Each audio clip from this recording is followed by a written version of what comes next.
नमस्कार बहनों एवं भाइयों। आज मैं सवाब और इस्लाम पर अपना विचार व्यक्त करना चाहूँगा। सवाब और इस्लाम को लेकर के अभी हाल भोपाल में जो 11 लोग पकड़े गए हैं, जिनका उद्देश्य हिंदू लड़कियों को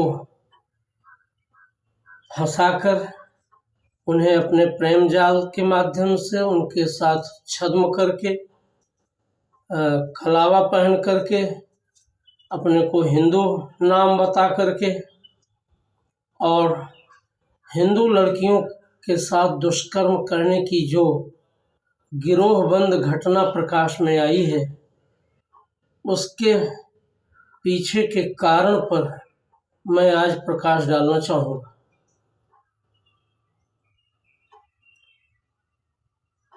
मुझे ये समझ में नहीं आता है कि आखिर इस तरह की दुष्प्रवृत्तियाँ इस्लाम के ही माध्यम से कैसे प्रवर्तित होती हैं। अगर देखा जाए तो इसकी जड़ इस्लाम में स्वतः मौजूद है, क्योंकि इस्लाम में दूध के अंतर को छोड़कर और कोई मर्यादा स्त्री पुरुष के बीच नहीं मानी जाती है। वहाँ पर विवाह सामाजिक संस्कार न होकर के एक समझौता मात्र है जो कभी भी तोड़ा जा सकता है। और इधर जो 3 तलाक पर प्रतिबंध लगा है, उसके कारण थोड़ा बहुत नियंत्रित हुआ है, अन्यथा उनके लिए ये रोज की बात थी।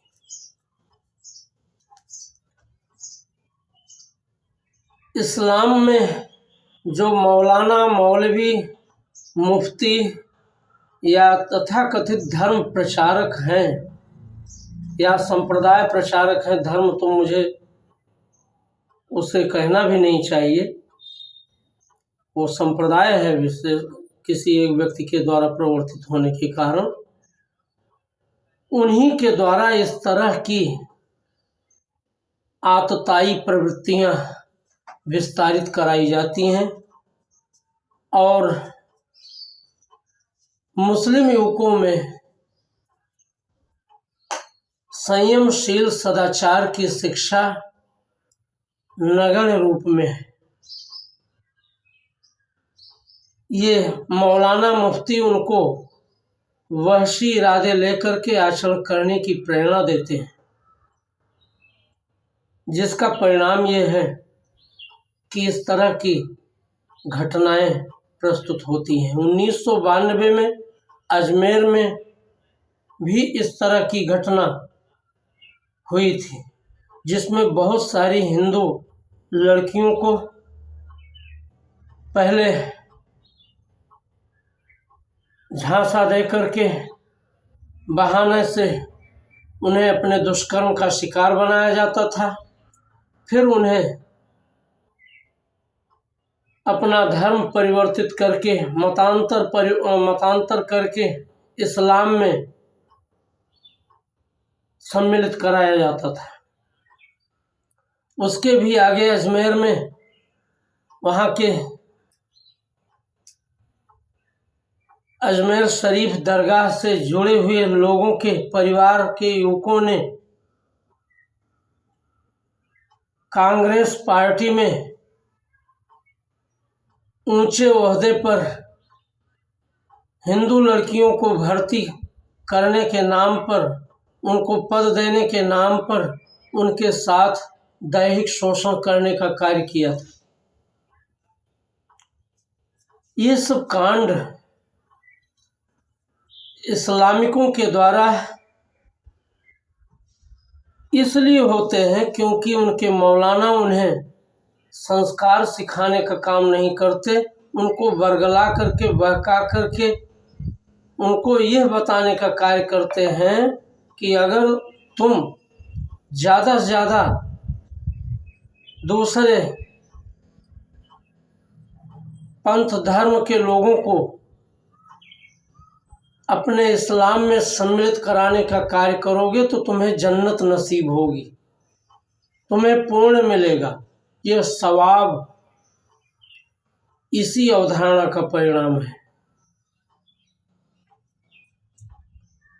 जब इनकी कलई खुली है, जिस फरहान को और उसके साथियों को गिरफ्तार किया गया, फरहान खान को गिरफ्तार करके उससे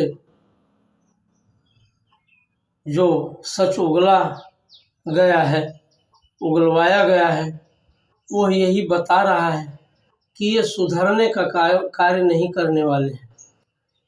हिंदुओं को एक देश में एक साथ रहते हुए भी इन लोगों से निरंतर सावधान रहना होगा। खास तौर से सनातन धर्म की बेटियां बड़ी आसानी से इनके बहकावों में आकर इनके दुष्कर्म का शिकार हो जाती हैं और तब बात बिगड़ जाती है जब सब कुछ उनकी मर्यादा, उनकी इज्जत लुट चुकी होती है। मैं इस देश में इस्लाम मतानुयायियों के सारे मौलानाओं से, पंथ प्रचारकों से, मजहब प्रचारकों से ये अपील कर रहा हूँ कि अगर वे इस देश को अपना देश समझते हैं तो अपनी इस तरह की प्रवृत्तियाँ बंद करने का कार्य करें। अपने इस्लाम का प्रचार जो करना हो वो करें, लेकिन इस देश में कोई इस तरह की साजिश करने का कार्य न करें जिससे इस देश के सनातन धर्मावलंबियों की आत्मा आहत होती हो और उन्हें उग्र होना पड़ता हो। तो मेरा आग्रह, मेरा निवेदन उन सभी मौलानाओं, मुफ्तियों से इसीलिए है कि वे अपने इस्लाम मतानुयायियों को मर्यादा सिखाएं, इस देश में रहना सिखाएं, इस देश का सच्चा नागरिक बनना सिखाएं और इस देश के विरुद्ध जो नए नए तरीके से साजिशें की जा रही हैं उसको रोकने में इस देश की मदद करने का कार्य करें। और अगर ऐसा वे नहीं करते तो मैं सीधे तौर पर उन मौलानाओं, उन मुफ्तियों, उन इस्लाम मतानुयायियों के उन सारे प्रचारकों को इस देश के दुश्मन के रूप में कहना चाहूँगा कि वे इस देश में रह करके, इस देश की खा करके, इस देश में सांस लेकर के, इस देश में जन्म लेकर के भी इस देश का नहीं बल्कि इस देश से शत्रुता ठान करके आचरण करते हैं। यह झूठा फरेब बंद होना चाहिए गंगा जमुनी तहजीब का, भाईचारा का, और मजहब नहीं सिखाता आपस में वैर रखना। ये तो वैर को बढ़ाने वाली प्रवृत्ति को उकसाना है और उसके बाद चाहते हैं कि हिंदू उनके साथ सदाशयता से रहें। हिंदू कैसे उनके साथ और दूसरे मतावलंबी उनके साथ कैसे सदाशयता के साथ रह सकते हैं जब वे इस्लामेतर के साथ इस तरह का कारनामा करते हैं, इस तरह की घटना प्रस्तुत करते हैं।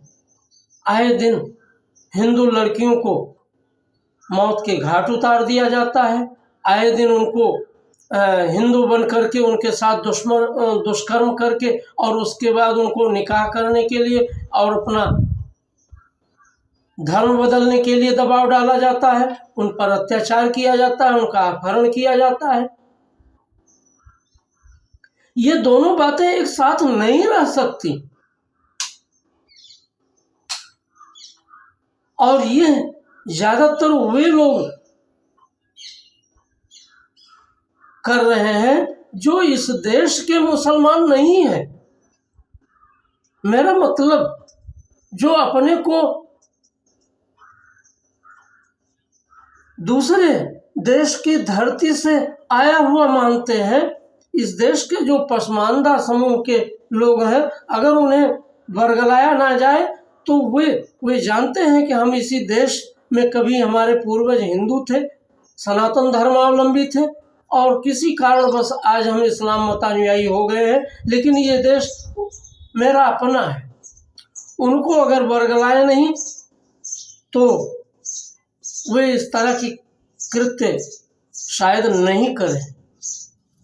लेकिन जो दूसरे देश से अपने को आया हुआ, कोई अपने नाम के आगे इराकी लगाता है, कोई सैयद लगाता है, कोई और क्या क्या तमाम बुखारी लगाता है, बुखारा से आने के कारण यही लोग इस्लाम मतानुयायियों को, हमारे देश के इस्लाम मतानुयायियों को गुमराह करने का कार्य करते हैं और इस तरह से विद्वेष की पृष्ठभूमि पैदा करते हैं। और जब विद्वेष पनपता है और कुछ हो जाता है तो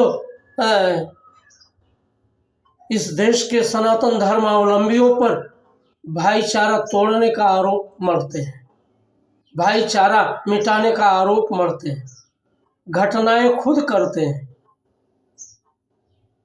मैं ये जानता हूँ कि सनातन धर्मावलंबी सनातन से कभी उग्र सांप्रदायिक या दुराग्रही नहीं रहा है।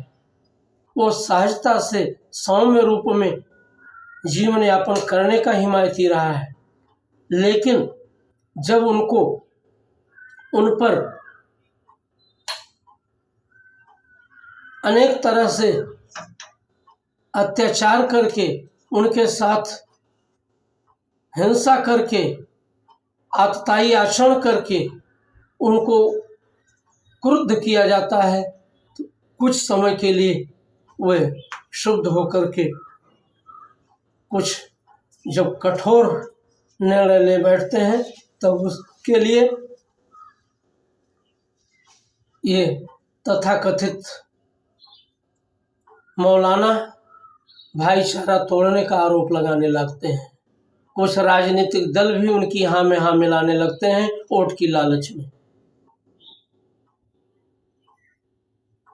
अब ये मौलाना क्या कहना चाहेंगे जो फरहान खान में या फरहान अली भोपाल में पकड़े गए हैं, 11 लोग, उनके समूह के लोग, और जो सच उनके द्वारा बयान हुआ है वो क्या बता रहा है कि ये बड़ी साजिश इस देश के सनातन धर्मावलंबियों के विरुद्ध पहले से चल रही थी। वो स्वतंत्रता के बाद भी बदस्तूर जारी है।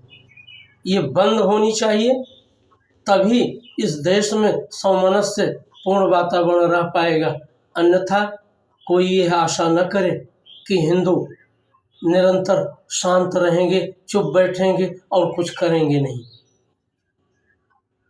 इसके लिए मौलानाओं को आगे आकर के ऐसे लोगों को रोकना होगा, और जो विद्वेष बढ़ाने वाली तकरीरें उनके द्वारा विभिन्न आयोजनों में की जाती हैं, वो तकरीरें बंद करनी होगी।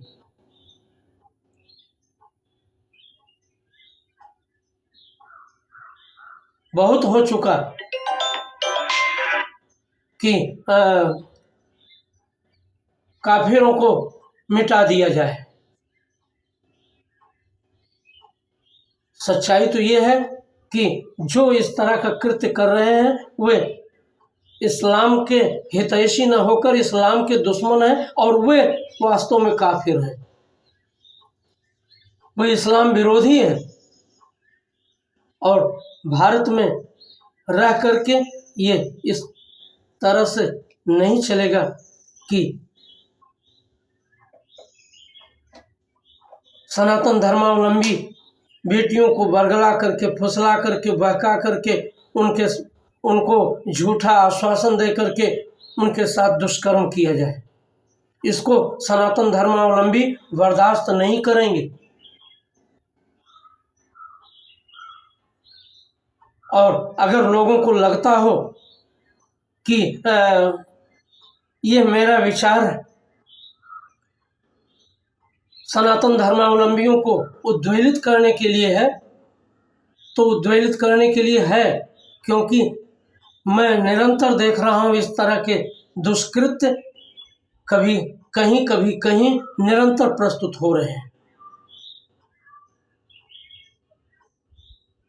और हिंदू लड़कियों को अपने आतताई आचरण का, अपने दुष्कर्म का शिकार बना करके, उनके साथ दुराचार करके उनकी मर्यादा भंग की जा रही है।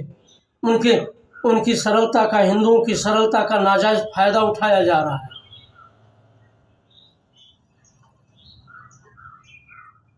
ये बंद होना ही चाहिए।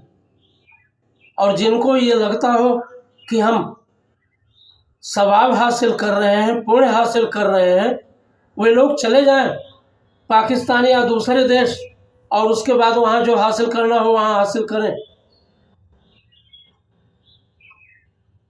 अगर इस देश के होकर रहना चाहते हैं तो उनका सम्मान है, नहीं तो ये देश ऐसे लोगों का सम्मान नहीं करेगा। उनके लिए अपने सनातन धर्म और सनातन धर्म की बहु बेटियों की इज्जत और मर्यादा की रक्षा के लिए हथियार उठाना ही आवश्यक होगा। ऐसे लोगों को मिटाना ही आवश्यक होगा, क्योंकि ये इस तरह से जब नहीं सुधर रहे हैं तो इसके लिए मूलतः मौलाना, मुफ्ती और इस्लाम के दूसरे सांप्रदायिक प्रचारक ही जिम्मेदार हैं, जो उनके भीतर इस तरह का कृत्य करने के लिए प्रेरित करते हैं। हिंसा उनका स्वभाव होगा। इस देश के सनातन धर्मावलंबी सिर्फ न्याय की रक्षा के लिए शस्त्र उठाते रहे हैं।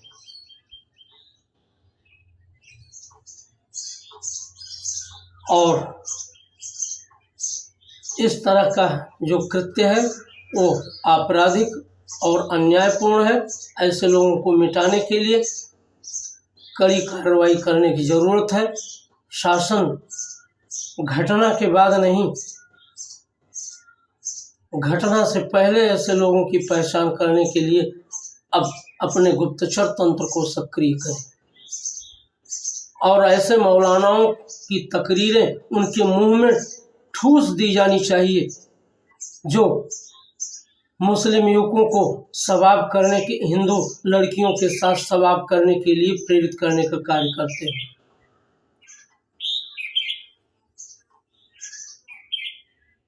और यदि उनको इस देश में फिर से विखंडन करके और अपनी इस तरह की साजिशें करने में प्रवृत्ति है तो वे इस देश को छोड़ दें, इसी में भलाई है। ये देश केवल इस देश के सच्चे निवासियों का है, चाहे वो किसी पंथ के मानने वाले हों, लेकिन इस देश की मर्यादा, इस देश की सनातनता का सम्मान करने की प्रवृत्ति उनमें हो, उसके साथ चलने की प्रवृत्ति उनमें हो, तभी यह देश उनका सम्मान कर पाएगा, अन्यथा यह देश उनका सम्मान नहीं कर पाएगा। इन्हीं शब्दों के साथ धन्यवाद। जय हिंद।